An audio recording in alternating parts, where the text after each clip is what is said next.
Hello friends, வணக்கம்.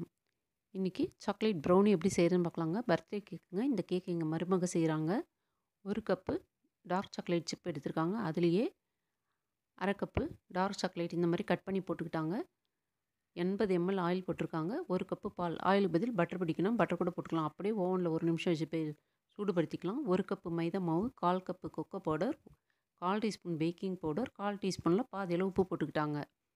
மைக்ரோவன்லேருந்து எடுத்து அதுலேயே 1 டீஸ்பூன் அளவு காஃபி பொடி போட்டு கலக்கிட்டு, ரா சுகர் 1 கப்பு போட்டுட்டாங்க. வெண்ணிலா போட்டுக்கிட்டாங்க. ஜலிச்ச மாவெல்லாம் எடுத்து அதிலே போட்டு நல்லா கலக்கிட்டாங்க. கட் பண்ணி வச்சுருக்க சாக்லேட்ஸும் போட்டுக்கிட்டாங்க. கடி போடும்போது நல்லா ரொம்ப சூப்பராக இருக்கும் இந்த மாதிரி கட் பண்ணி போட்டாக்க.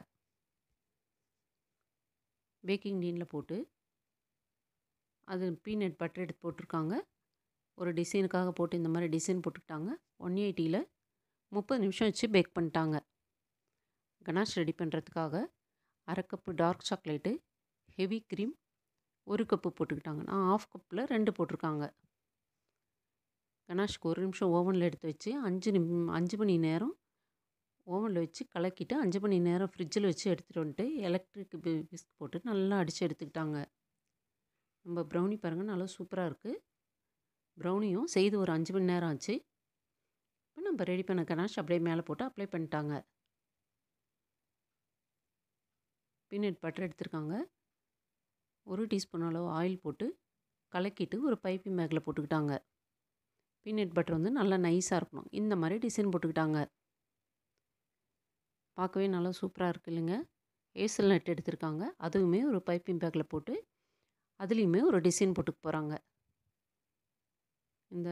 இந்த ப்ரௌனி வந்து எங்கள் மருமக என்னுடைய பர்த்டேக்காக செய்கிறாங்க.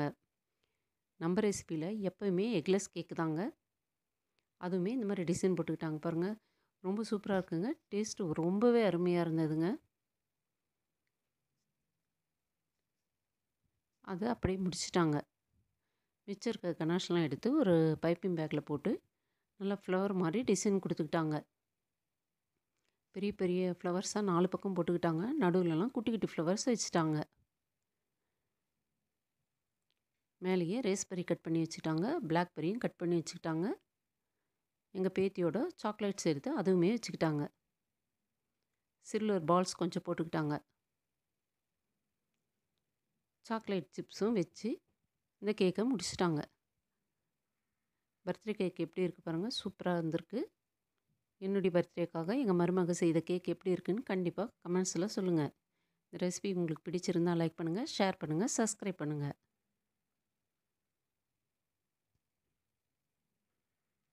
நிறைய சாக்லேட் போட்டிருக்காங்க. சாப்பிடும்போது டேஸ்ட் ரொம்ப அருமையாக இருந்ததுங்க. எனக்கு ப்ரௌனி பிடிக்குன்றனால ப்ரௌனி செய்து கொடுத்தாங்க. தேங்க்யூ.